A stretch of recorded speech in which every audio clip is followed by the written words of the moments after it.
آج فتاوی فیض الرسول کی 66ویں ٹاپک ہے۔ اعوذ باللہ من الشیطان الرجیم، بسم اللہ الرحمن الرحیم۔ جامع مسجد اورنگ آباد میں نظام الاوقات کی پابندی کے ساتھ نماز پنجگانہ با جماعت ایک حافظ عالم کی امامت و اقتداء میں مدتوں سے ہوتی چلی آئی ہے۔ اندر صورت اگر مختلف مسلمین کا بعد اہتمام جماعت اسی جامع مسجد میں کسی دوسرے امام کی امامت و اقتداء میں جماعت ثانیہ کا اس بنیاد پر قائم کرنا کہ جامع مسجد بازار اور گزرگاہ عام پر واقع ہے، تو کیا عند الاحناف عذروِ فقہ جماعت ثانیہ کا قائم کرنا بلا کراہت جائز ہے یا ناجائز؟ جواب: صورت مستفسرہ میں اورنگ آباد کی جامع مسجد اگر شارع عام یا بازار میں ہے جس کے لیے اہل معین نہیں تو بالجماع اس میں جماعت ثانیہ، ثالثہ اور رابعہ وغیرہ قائم کرنا جائز، بلکہ شرعاً یہی مطلوب ہے کہ جو لوگ آتے ہیں باذان جدید و تکبیر جدید جماعت کرتے جائیں، اور اگر بازار یا گزرگاہ عام پر واقع ہونے کے باوجود اس کے اہل معین ہے یعنی جماعت خاصہ سے مخصوص ہے، تو امام کے سنی صحیح العقیدہ جامع شرائط امامت ہونے کی صورت میں قصداً جماعت اولیٰ کو چھوڑ کر بطور عادت جماعت ثانیہ قائم کرنا ہرگز درست نہیں۔ ہاں، احیانہ کسی عذر کے سبب جماعت اولیٰ کی حاضری سے محروم رہیں تو جماعت ثانیہ قائم ہو سکتی ہے۔ ھذا خلاصۃ ما قال الامام احمد رضا رحمۃ اللہ تعالی علیہ فی الجزء ثلاثہ من الفتاوی الرضویہ۔ اور اگر امام مذکور وہابی، غیر مقلد یا وہابی دیوبندی یا مودودی یا تبلیغی یا صلح کلی ہے تو اس کے پیچھے نماز پڑھنا باطل ہے، اسے امامت سے الگ کر دے، اور اگر عدم استطاعت کے باعث الگ نہ کر سکے تو اپنی جماعت الگ قائم کریں۔ شرح عقائد نسبی 115 صفحے میں ہے: لا کلام فی کراہۃ الصلاۃ خلف الفاسق بل مبتدع ھذا اذا لم یؤد الفسق والبدعۃ الى حد الکفر ماذا ادى الیہ فلا کلام فی عدم جواز الصلاۃ خلفہ واللہ اعلم۔ نماز تہجد اور صلاۃ التسبیح جماعت کے ساتھ پڑھنا کیسا ہے؟ جواب: بلا تداعی مضائقہ نہیں، اور تداعی کے ساتھ مکروہ۔ تداعی کے معنی ہے ایک دوسرے کو بلانا، جمع کرنا، اور اسے کثرت جماعت لازم آتی ہے، جس کی تحدید یوں فرمائی گئی ہے کہ امام کے ساتھ ایک دو شخص تک بالاتفاق بلا کراہت جائز، اور 3 میں اختلاف اور 4 مقتدی ہوں تو بالاتفاق مکروہ ہے۔ ھذا فی الفتاوی الرضویہ وہو تعالی اعلم۔ نمبر 1، جن لوگوں کے گھر پر اذان سنائی دیتی ہے اور وہ لوگ نماز فجر یا عشاء اپنے گھر ہی پر پڑھ لیتے ہیں، ایسے لوگوں کی نماز گھر پر بلا عذر شرعی ہوگی یا نہیں؟ نمبر 2، شرعی عذر کیا ہے جن کی بنا پر گھر پر نماز پڑھنا درست ہے؟ جواب: نمبر 1، اللہم ہدایت الحق والصواب، جماعت سے نماز پڑھنا واجب ہے۔ تنویر الابصار اور در مختار میں ہے: قیل واجبۃ وعلیہ العامہ ایام مشایخنا وبہ جزم فی التحفۃ وغیرہا قال فی البحر وہو راجی عند اہل المذہب۔ اور حدیث شریف میں ہے کہ سرکار اقدس صلی اللہ علیہ وسلم نے فرمایا کہ اگر گھروں میں عورتیں اور بچے نہ ہوتے تو میں عشاء کی نماز قائم کرتا اور اپنے جوانوں کو حکم دیتا کہ جو کچھ بے نمازیوں کے گھروں میں ہے اسے جلا دیں۔ مشکوٰۃ شریف۔ لہذا جو لوگ کی بلا عذر شرعی نمازیں گھر پڑھ لیتے ہیں، اگرچہ ان کی نمازیں ہو جاتی ہیں، مگر ایک بار ایسا کرنے والا ترک جماعت کے سبب گنہگار مستحق سزا ہے، اور کئی بار بلا عذر تک جماعت کرنے والا فاسق مردود الشہادت ہے۔ اگر پڑوسیوں نے سکوت کیا اور جماعت میں شریک ہونے کی تاکید نہیں کی تو وہ بھی گنہگار ہوں گے۔ بہار شریعت حصہ سوم 337 صفحہ وہو تعالی عالم۔ نمبر 2، اندھا یا اپاہج ہونا، اتنا بوڑھا یا بیمار ہونا کہ مسجد تک جانے سے عاجز ہو، سخت بارش یا شدید کیچڑ کا حائل ہونا، آندھی یا سخت اندھیری یا سخت سردی کا ہونا، اور پاخانہ پیشاب کی شدید حاجت کا ہونا وغیرہ۔ بہار شریعت حصہ سوم 339 بحوالہ در مختار وہو تعالی ورسولہ الاعلی عالم۔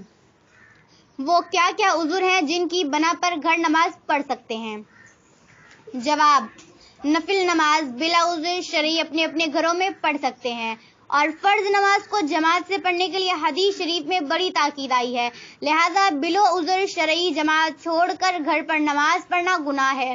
مریض جسے مسجد تک جانے میں مشقت ہو، اپاہج جس کا پاؤں کٹ گیا ہو، جس پر فالج گرا ہو، اتنا بوڑھا کہ مسجد تک جانے سے عاجز ہو، اندھا اگرچہ اندھے کے لیے کوئی ایسا ہو جو مسجد تک پہنچا دے، سخت بارش اور شدید کیچڑ کا حائل ہونا، سخت سردی، سخت تاریکی، سخت آندھی، مال یا کھانے کے تلف ہو جانے کا اندیشہ، تنگ دست کو قرض خواہ کا خوف، ظالم کا خوف، پاخانہ پیشاب کی شدید حاجت، کھانا حاضر ہو اور نفس کی اس کی خواہش ہو، اور مریض کا تیماردار ہونا کہ جس کے چلے جانے سے مریض کو تکلیف ہوگی، یہ سب شرعاً عذر ہے۔ ان صورتوں میں جماعت چھوڑ کر گھر پر نماز پڑھ سکتا ہے۔ وَهُوَ تَعَالَىٰ أَعْلَمُ بِالصَّوَابِ۔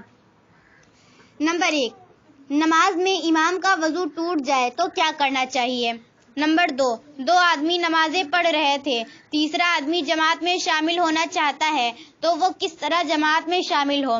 زید کہتا ہے کہ وہ امام کو اشارہ کرے اور امام قرات کرتے ہوئے سیدھے پیر کا انگوٹھا نہ اٹھاتے ہوئے آگے بڑھے، تو کیا یہ صحیح ہے یا غلط؟ اگر غلط ہے تو صحیح کیا ہے؟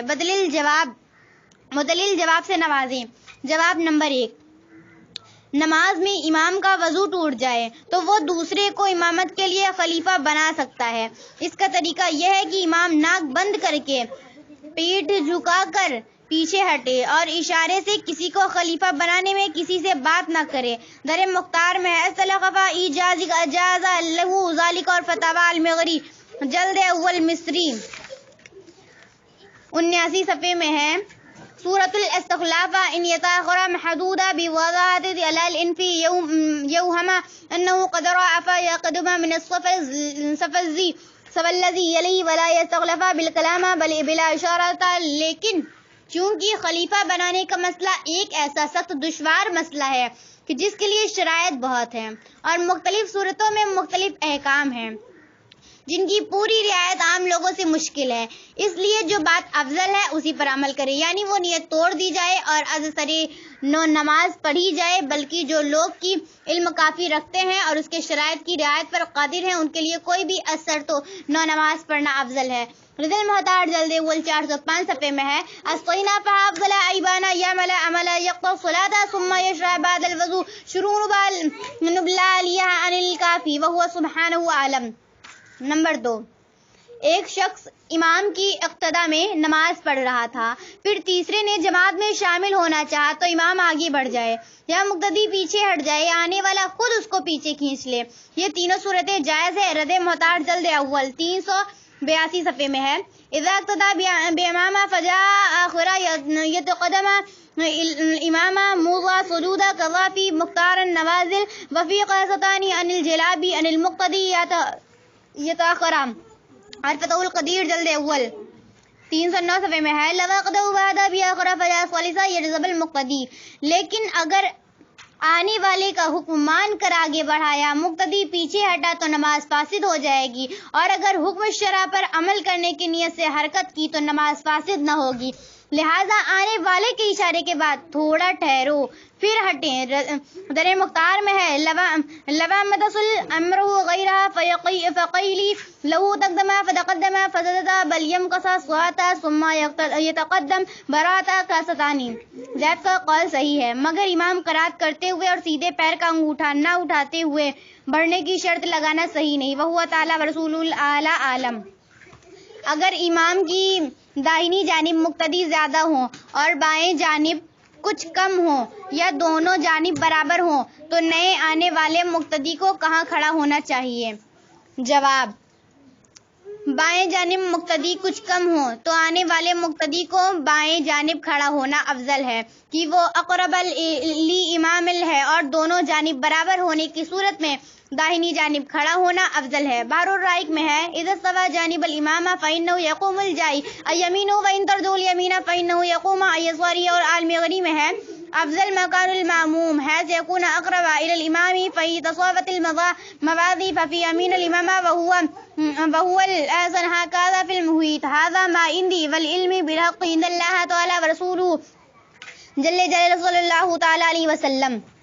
وہابی دیوبندی اگر صف میں کھڑا ہے تو سب منقطع ہوگی یا نہیں؟ اور اگر ہم وہابی دیوبندی کو مسجد سے باہر کرتے ہیں تو فتنہ پیدا ہونے کا ڈر ہے، تو اس صورت میں کیا کریں؟ حضور والا سے گزارش ہے کہ مذکور بالا مسئلے کو مفصل و مدلل جواب دے کر شکریہ کا موقع عنایت فرمائے۔ جواب: وہابی دیوبندی اپنے کفریات قطعی کا بنا پر مطابق فتاوی حسام الحرمین مسلمان نہیں، ان کی نماز شرعن نماز نہیں، لہذا دیوبندی وہابی سب کے درمیان کھڑے ہوں گے تو یقیناً سب منقطع ہوگی۔ سنیوں پر لازم ہے کہ وہ اپنے مسجدوں میں اعلان کر دے کہ کوئی وہابی دیوبندی ہماری صفوں میں نہ گھسے، بلکہ ہماری مسجدوں میں نہ آئے کہ وہ موذی ہے، اور ہر موذی کو مسجد میں آنے سے روکنا لازم ہے۔ در مختار میں ہے یمنع منہ کل موضوع ولو بلسانہ ملخصا، یعنی اعزاء دینے والے کو مسجد میں آنے سے روکا جائے اگرچہ وہ صرف زبان ہی سے اعزاء دیتا ہے، تو اللہ عز و جل اور رسول کریم علیہ الصلوۃ والتسلیم کو گالیاں دینے والوں سے بڑھ کر موذی کون ہوگا؟ لہذا ان کو مسجد میں آنے سے روکا جائے، اور آ جائے تو باہر کر دیے جائے، اور اگر باہر کرنے میں فتنہ ہوگا اور سنی اس فتنے کا مقابلہ کر سکتے ہیں تو اس صورت میں بھی ان کو باہر کرنا لازم ہے۔ ہاں، اگر فتنہ کا مقابلہ نہیں کر سکتے تو باہر کرنا لازم نہیں، لیکن اگر فتنہ کا بہانہ ہے اور حقیقت میں سنیوں کی سستی، غفلت اور لاپرواہی سے وہابی دیوبندی سنیوں کی مسجد میں آتے ہیں اور صفوں میں گھستے ہیں تو اس محلے کے سب سنی گنہگار ہوں گے۔ وہو تعالی عالم۔